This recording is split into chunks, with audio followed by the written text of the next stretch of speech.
पुस्तक ज्ञान मस्ती अध्याय 6 का बहुत बाकी रह गया है, वो आज मैं शुरू कर रही हूँ। देखते हैं किधर तक जा रहा है।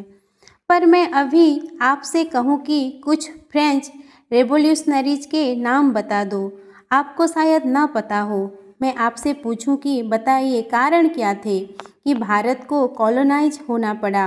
पुर्तगाली, डच, फ्रेंच और ब्रिटिश ये सब छाते गए।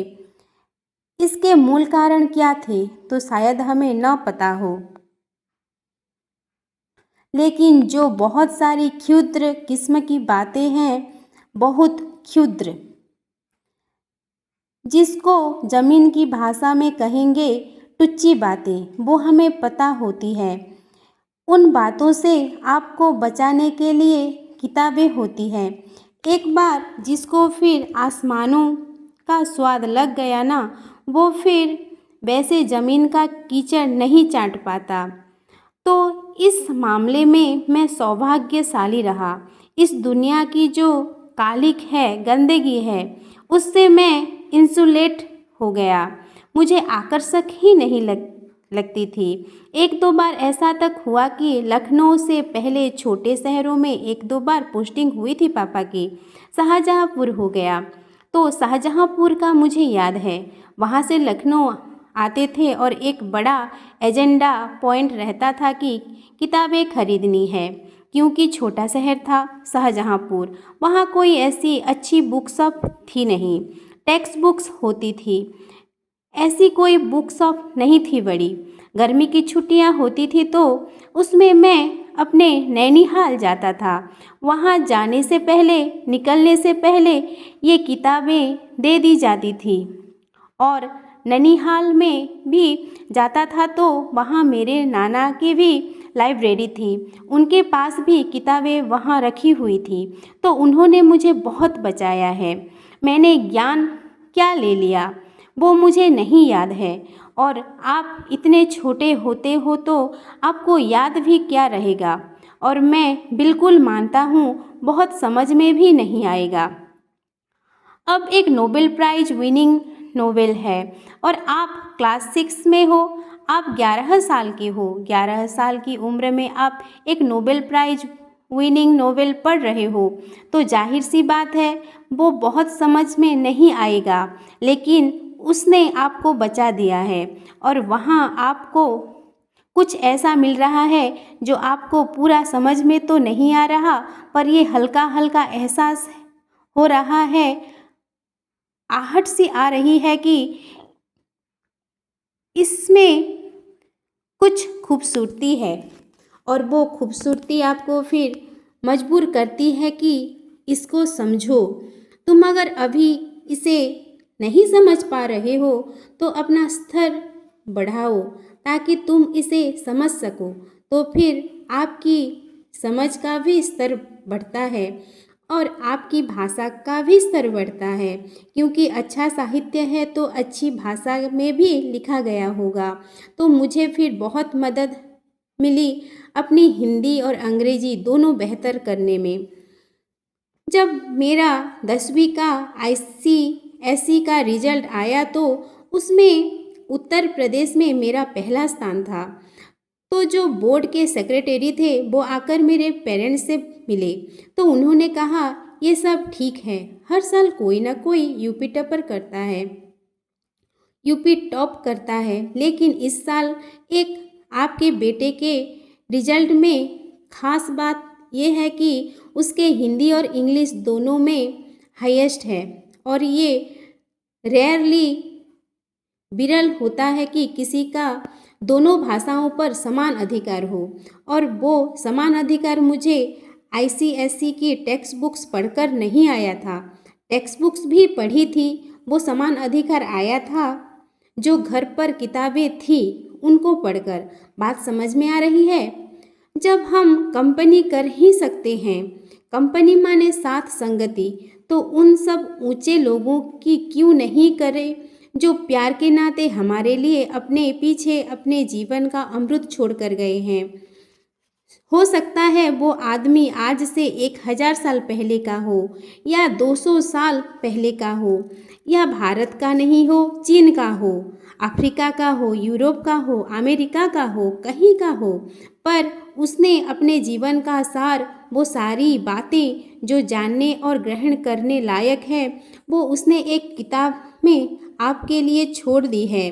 और कई बार जब वो किताबें बहुत मोटी होती हैं, जैसे डिकेंस का साहित्य हो गया या अन्ना करेनिना हो गया, तो उनके एब्रिज्ड वर्जन्स, संक्षिप्त संस्करण आते हैं फॉर द यूथ, तो मुझे वो लाकर दे दिए जाते थे।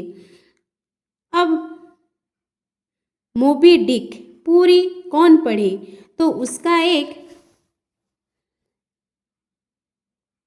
एब्रिज वर्जन है, वो है, आप उसको पढ़ लीजिए। वो सब अभी भी घर में रखे हुए हैं।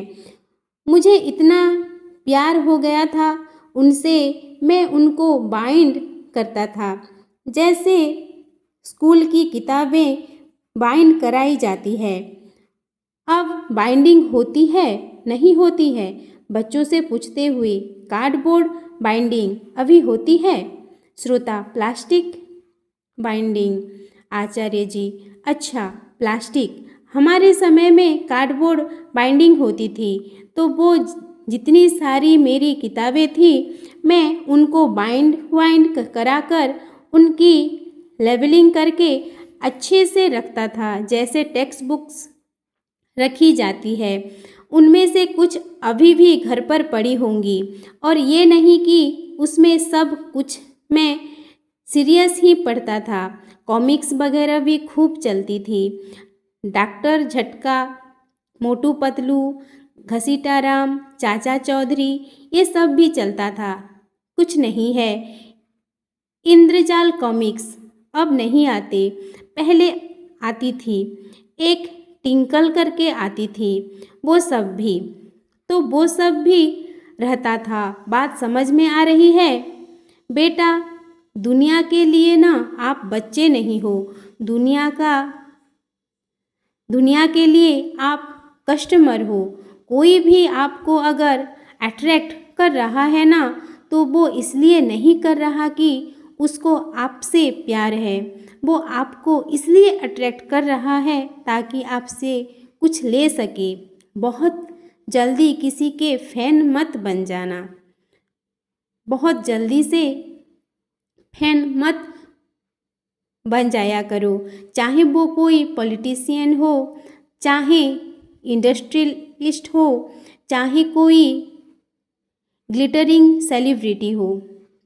ये दुनिया बहुत अच्छी जगह है नहीं, लेकिन हम एक अच्छी ज़िंदगी जी सकते हैं, क्योंकि कुछ अच्छे लोग हुए हैं, और जो अच्छे लोग हुए हैं उन्हें हमारे लिए बेइंतहा कोशिश की है कि हम भी अच्छी ज़िंदगी जी पाएँ।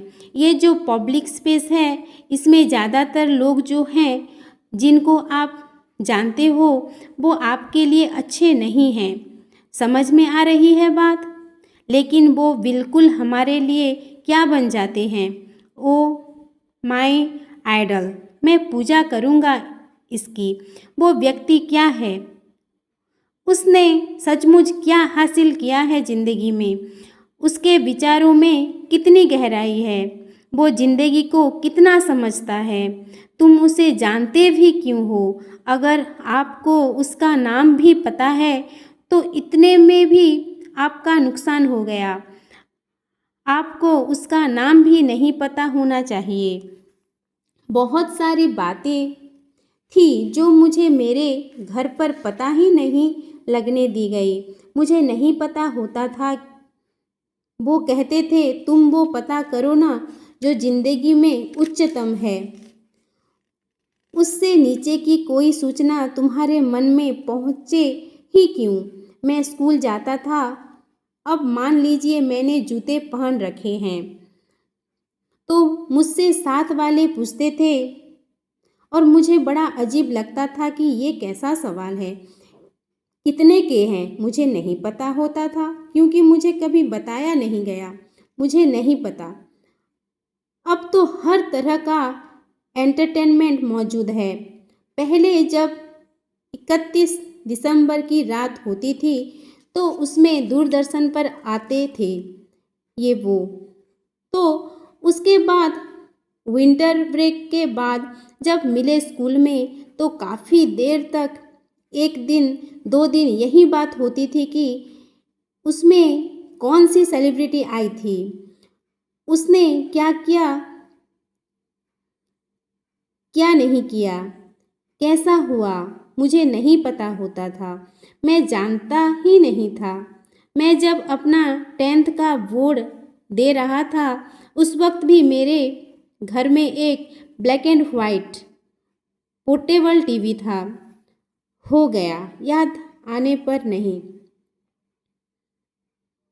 कलर भी था, ड्राइंग रूम में रखा हुआ था पर वो कभी चलता नहीं था।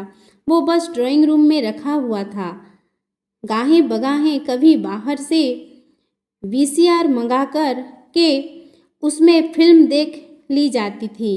वो इसके काम आता था कि जब वीसीआर आएगा तो उसमें फिल्म देख ली जाएगी, वरना वो नहीं चलता था। एक इतना सा छोटा सा वेस्टर्न कंपनी का पोर्टेबल टीवी था, वहीं रखा होता था। उसी के साथ मैंने अपने बोर्ड्स दिए थे। तो पता ही नहीं चलता था। क्यों पता चले? मैं आपसे पूछ रहा हूँ, बताओ ना, दुनिया भर की गंदगी आपको क्यों पता हो? क्योंकि अगर वो पता होगी तो फिर अपना असर भी करेगी। उसको जानने में भी नुकसान हो गया क्योंकि समय तुम्हारे पास सीमित है और ये जगह स्पेस भी सीमित है। एक चीज़ को जानोगे तो दूसरी चीज़ को नहीं जान पाओगे। There would always be one at the cost of the other. हमेशा एक दूसरे की कीमत पर होगा। समझ में आ रही है बात? तो ये पहली चीज़। दूसरी चीज़ जो जाने अनजाने ही मैंने इनसे सीख ली वो थी अथॉरिटी के सामने कभी न दबना। जब झुकना तो अपने समझ से झुकना। जब झुकना तो इसलिए झुकना क्योंकि सामने वाला इस लायक है कि उसको नमन कर सके, उसको सिर झुका सके, नहीं तो किसी से नहीं झुकना है। और इसमें कोई एरोगेंस, उद्दंडता वाली, अहंकार वाली बात नहीं है। बात बहुत सीधी है। तू इस लायक तो हो ना कि हम तुम्हारी दिल से इज्जत कर सकें, जो तो ज़रूर करेंगे। और अगर हम तुम्हारी भी इज्जत करें और जो सचमुच महान है हम कहें हम उसकी भी इज्जत कर रहे हैं तो फिर हम किसी की इज्जत नहीं कर रहे हैं। ये जो सिर है अगर ये हर जगह झुक सकता है तो फिर ये कहीं नहीं झुका। ये तो बिकी हुई चीज़ हो गया ना कि जिसको देखो उसको ही रेस्पेक्ट दिए जा रहे हो। 3 बार उनका पिताजी का प्रमोशन था, वो रुका रहा, कई सालों तक रुका रहा और फिर हाई कोर्ट जाते थे, केस करते थे और तब अपना प्रमोशन लेते थे। क्यों रुका रहा? क्योंकि उनके जो सुपीरियर्स थे, बाजेस थे, बॉसेस थे, सरकार में जो सेक्रेटरीज वगैरह होते थे उनके आगे नहीं झुकते थे। ऐसा नहीं कि वहाँ उद्दंडता दिखाते थे, बस जो बात जैसी थी उसको बोल देते थे, 2 टूक स्पष्ट।